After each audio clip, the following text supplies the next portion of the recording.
नमस्कार, आप देख रहे हैं झकास भारत और मेरा नाम हुआ रविकांत और अभी हम वक्फ बिल पर अभी बात करेंगे जो लोकसभा में पास हो गया है। वरिष्ठ पत्रकार हैं दयाशंकर तिवारी जी, बड़ा बेबाक बोलते हैं, राष्ट्रवादी विचारों से भी ओत-प्रोत हैं। तो हम जो वक्फ संशोधन विधेयक जो 2024 आया, जो 2025 में लोकसभा के पटल पर रखा गया और ठीक अभी से 14-15 घंटा पहले वह पास हो गया है। आज राज्यसभा में खूब गहमा-गहमी हो रहा है, चर्चा हो रहा है। हम बात करते हैं, सीधे आवाज आते हैं दयाशंकर तिवारी जी पर। धन्यवाद। वक्फ बिल को लेकर पहले तो बहुत बहुत स्वागत है आप। बहुत बहुत धन्यवाद। हाँ, वक्फ बिल तो देख रहे होंगे ना, जो पास हो गया सदन में, 288 मत पक्ष में पड़े और 232 के आसपास पड़े विपक्ष में। तो अब जरा हम पूछ लेते हैं कि आपने कहा था और कई लोगों ने भी कहा था कि पास हो जाएगा, क्या आशा था कि पास हो जाएगा? ये 100% धरती पुत्र अमित शाह और गंगा पुत्र नरेंद्र मोदी, ये दोनों आदमी इसमें लगे हुए हैं इसको पास कराने में। लोग तो भगवान बना दीजिएगा और बवाल हो जाएगा। भगवान का ही जो देशद्रोही रहेगा वो सुन करके जलेगा, ठीक है, उसका पेट खराब होगा, उसको बहुत तरह का बीमारी होगा, तो उसे हम लोग को क्या लेना देना है। जो ओरिजिनल है धरती पुत्र जो हो गए, अमित शाह जी हो गए, गंगा पुत्र हो गए, हमारे मोदी जी हो गए, ठीक है। आपने कहा देशद्रोही, ये देशद्रोही का क्या परिभाषा है, पहले ये हमको बताइए।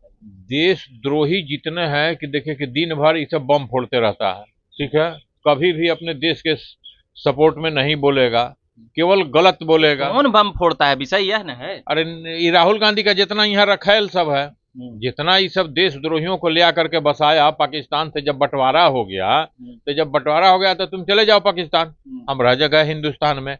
अब तुम जानबूझ के यहाँ रह गए और डेली टाई टूई करते रहते हो, जहाँ भी बम फूटता है तुम्हारी। राहुल गांधी तो बेचारा वक्फ बिल पर आपकी संसद में कुछ बोल भी नहीं रहे हैं।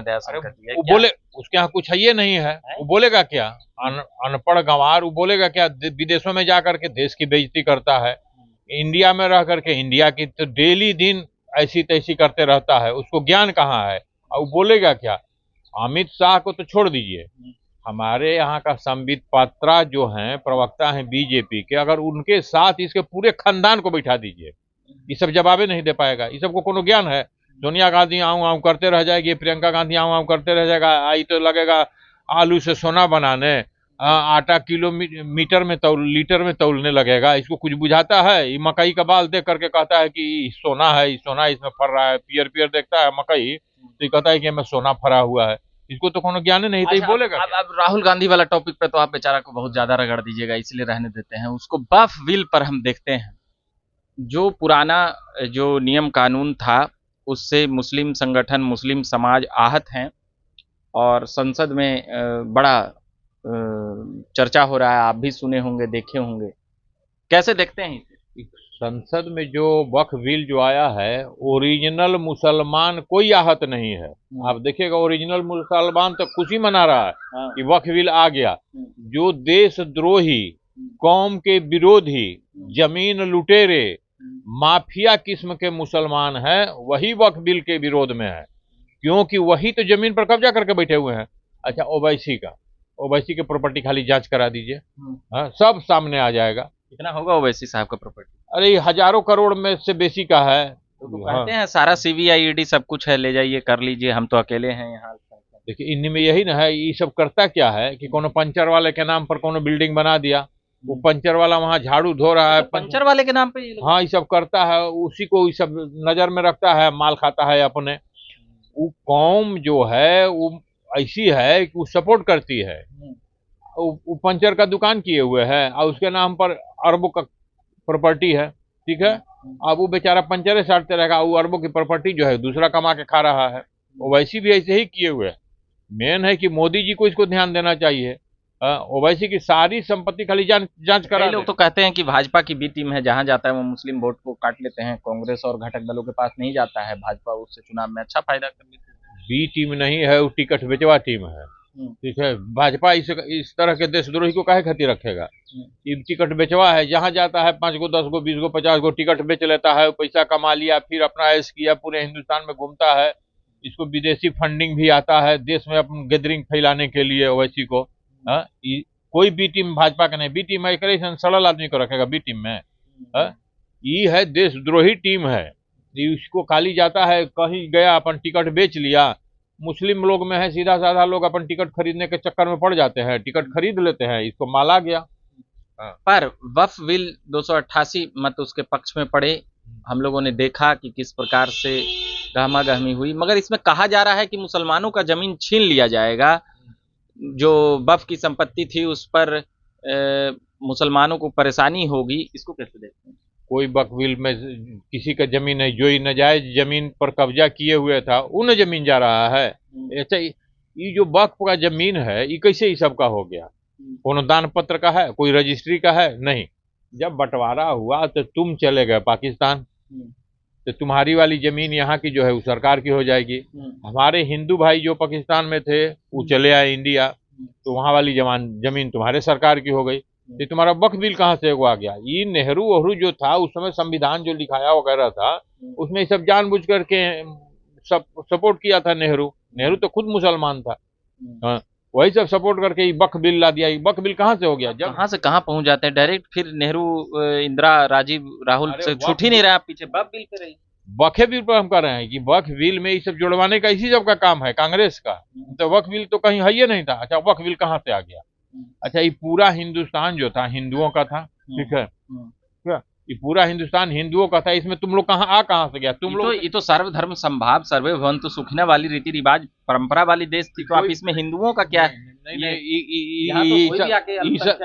नहीं, ये सब कोई सिख और ईसाई भी यहाँ, नहीं, पारसी यहाँ का है लेकिन ईसाई यहाँ का नहीं है, मुसलमान यहाँ का नहीं है। ये सब लुटेरा बौद्ध यहाँ का है। ये सब हिंदू ही कुछ जो थे दलित वगैरह में भी थे, जैन भी हिंदू हैं, हिंदू में ही लोग अपना धर्म स्वीकार किया, लेकिन नहीं मुसलमान और ईसाई इंडिया का ये नहीं है। अंग्रेज आए, ईसाईतियन ले आए यहाँ पे, मुगल आए तो इन लोगों को तलवार के डर से सलवार पहना दिया, ठीक है। मुसलमान हिंदुस्तान में कहीं कोई है ये नहीं है। तो बाप का सब जमीन भी उसका नहीं है, कहीं कोई जमीन नहीं, 1 इंच जमीन वक्फा नहीं है। टोटल हिंदुस्तान का जमीन है, टोटल हमारे राजा महाराजाओं का जमीन है। ये सब का कहाँ से जमीन आ गया? ये सब लुटेरा वहां से आया। अच्छा, बाबर कितना दिन राज किया? अकबर कितना दिन राज किया है? ये सब आया लुटेरा बन करके यहाँ रह गया। वो अपना एक्सक्लूज दे रहे हैं वहां पर, संसद में विपक्ष भी बोल रही है कि ये वक्फ बिल को अभी छेड़ना क्या जरूरी था? बेरोजगारी था, महंगाई था, इन लोगों को करते देश में क्यों इतना सामंजस्य बिगाड़ रहे हैं, अशांति फैला रहे हैं? बेरोजगारी है तो जाइएगा गरीब देहात में, तो जो घास करने जाती है ना, ओकरा यहाँ भी एंड्रॉयड मोबाइल रहता है। गरीबी है? यहाँ सभी लोग सुख जी, गरीबी इन नेताओं का है। ये लोग सरकार में नहीं है, चोरी नहीं कर पा रहा है, तो गरीब ही है। ये सबको रोजगार चाहिए, ठीक है, चोरी करने का रोजगार ये सबको चाहिए कि मंत्री बना दीजिए, लूटे। पहले जितना भी 70 साल तक ही सब लूटा है कांग्रेस वाला, चाहे समाजवाद वाला, सपा वाला यूपी में, अब यही सब बेरोजगार है। बेरोजगारी कहीं नहीं है, गरीबी कहीं नहीं है। सबको भोजन पानी मिल रहा है, सब मोबाइल लेकर के अपना खेतों में बैठा है, पीपल के पेड़ के नीचे बैठा है, मोबाइल से बतिया रहा है। कहाँ से गरीबी है? वो गरीबी है। एक मजदूर मिल रहा है गाँव में, कोनो के खोज लीजिए तो क्यों नहीं, गाँव में मजदूरी नहीं मिल रहा है, तो गरीबी कहाँ से आ गई? सब ऐश मौज कर रहा है। गरीब यही सब है, जितना ये माफिया है, ये सोच रहा है कि पहले कांग्रेस वाला, सपा वाला और सब जितना असुद्दीन ओवैसी वगैरह सब सरकार में था, माल कमाता था, अब बेरोजगार ये सब है। अच्छा, ये विषय ये नहीं है, एक बातें और भी भाजपा के लोग उठा रहे हैं कि 36,000 एकड़ जमीन से आजादी की वजह से 9.5 लाख एकड़ जमीन वक्फ में कैसे गई, ये बातें भी उठ रही। ये सब माफिया न है, ये सब तो केकरो जमीन का। तो कह दिया था कि संसद भवन जो है वो हम लोग का वक्फ का है।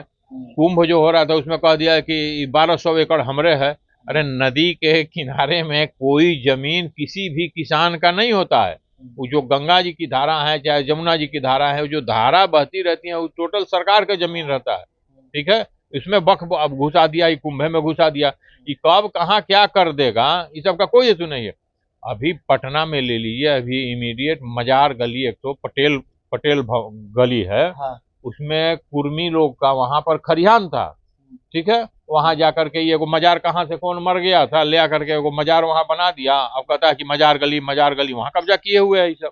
मतलब ये कब्जा वाली फर्जीवाड़ा वाला बात हो रहा है क्या जमीनों में? ये कब बोर्ड लाया गया? ये फर्जी करबे करता था तब ये वक्फ बोर्ड लाया गया। अब उन लोगों का कहना है कि ये हमारी जमीन थी किसी भी प्रकार से, तो अब इसमें सरकार के हस्तक्षेप हो जाएगा, अब जमीन ले लिया जाएगा। ओवैसी का कहना है कि कोई भी मस्जिद अभी लोग तोड़वा देंगे। अच्छा, तो ओवैसी के बाबू से पूछिए था, चाहे ओवैसी से पूछे थे कि तू कितना जमीन दान किए हुए है, तो बाबू कितना जमीन दान किए हुए, जरा होकर कागज लेकर के आओ तो।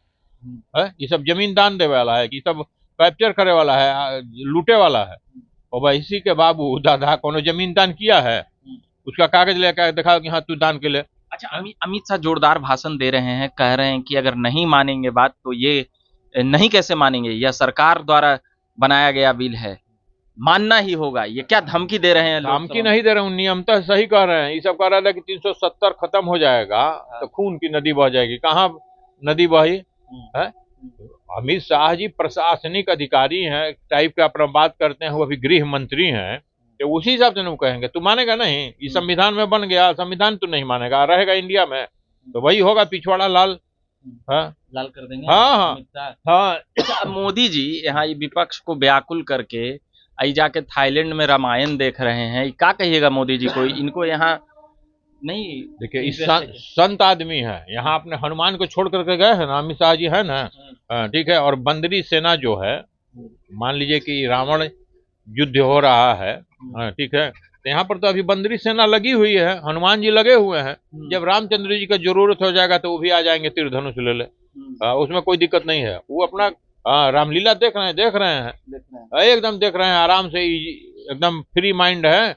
यहाँ जो है अमित शाह जी का संभाल लेंगे पूरा, अमित शाह जी है और भी लोग हैं। भाजपा में बहुत बड़े बड़े विद्वान है, कहीं कोई गड़बड़ वाला नहीं है। कांग्रेस में अनपढ़ गंवार। आप भाजपा के प्रवक्ता से भी ज्यादा कट्टर बोलते हैं। अरे कट्टर बोलना ही ना होगा, हिंदू राष्ट्र है ये है, तो यहाँ से मुस्लिम राष्ट्र बनाने के चक्कर में कांग्रेस असुद्दीन ओवैसी वगैरह पड़ा है, तो सब मान लो। मतलब बाप बिल से आप गदगद हैं? पूरा गदगद है। मिठाइयों कोई खाएगा तो बुला करके मिठाई उठाई खिलाएंगे, कपड़ा वपड़ा सिलवा देंगे, वो बेचारा जब कौन आएगा तो। चलिए, पत्रकार लोग भी गदगद हैं इस वक्फ बिल से। वरिष्ठ पत्रकार हैं, राष्ट्रवादी पत्रकार हैं, और कह रहे हैं कि यह वक्फ बिल बड़ा अच्छा है, जो नहीं मानेगा अमित शाह उसको पछवाड़ा सोंट कर ठीक कर देंगे। यह आपका शब्द है बाबा? हाँ, एकदम इस बात से एग्री करते हैं आप? अराजक वाला भाषा बोल रहे हैं, ये पत्रकारों वाला यह भाषा है? अराजक नहीं भाषा यही ठीक है। मान लीजिए कि चोर रोज चोरी करे, जब पकड़ा जाए, जब तक उसको 3rd डिग्री नहीं दिया जाएगा तो सुधरेगा? उसको जेल। मुसलमान चोर है? अरे ये माफिया है, जमीन कब्जा करने वाला सब जमीन। पासमानदा मुसलमान की भी बातें हो रही है, कई मुस्लिम महिलाएं और कई मुस्लिम लोग मोदी जी के जयकारे लगा रहे हैं और वक्फ बिल का ये समर्थन कर रहे हैं। वो ओरिजिनल पढ़े लिखे मुसलमान है, वो मोदी जी का समर्थन करेंगे ही और जयकारा लगाएंगे ही। अनपढ़ गंवार और भूमाफिया को छोड़ दीजिए, जो पढ़े लिखे मुसलमान है, शिक्षित है, वो इसको सपोर्ट करेंगे ही। चलिए, ये हम तमाम बातें समझ रहे थे। दयाशंकर तिवारी जी से इनका परिचय दे चुके हैं, क्या क्या बोले ये तमाम बातें बोल चुके हैं। वक्फ संशोधन अधिनियम अब तो कानून बन गया ना लोकसभा में, अब तो बिल ही रहा नहीं, अब तो राज्यसभा में भी कुछ ही देर का है देरी। 236 118 चाहिए इन लोगों को, तो 118 और 125 संख्या बताई जाती है एनडीए की। तो हम ये बातें कर रहे थे झकास भारत के प्लेटफॉर्म के जरिए और झकास भारत के जरिए। झकास भारत देखते हैं बाबा? एकदम पूरा देखते हैं, तो देखने ही लायक है, बढ़िया चीज है। चलिए, आप लोग भी देखिए झकास भारत। मेरा नाम रविकांत हुआ, धन्यवाद।